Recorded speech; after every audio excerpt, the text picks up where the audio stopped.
Olá, amiguinhos! Hoje a Lili vai apresentar para nós a história Jesus acalma a tempestade.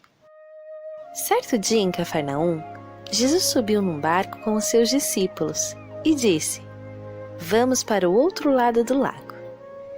Então eles partiram. Enquanto estavam atravessando o lago, Jesus dormiu na parte de trás do barco.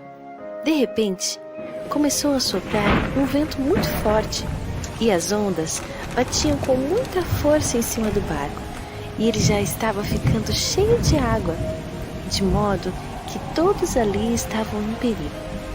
Então, desesperados, os discípulos chegaram perto de Jesus e o acordaram, dizendo: "Mestre, mestre, nós vamos morrer."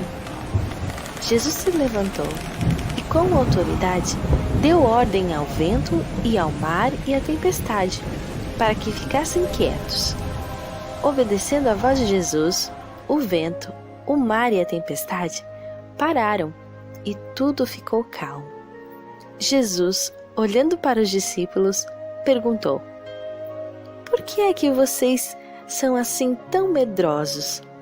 Por acaso vocês não têm fé?" Mas os discípulos estavam tão admirados e com medo, diziam uns aos outros: "Que homem é esse que até o vento e as ondas lhe obedecem?" Jesus, o Filho de Deus, tem autoridade sobre todas as coisas e tudo obedece à sua voz.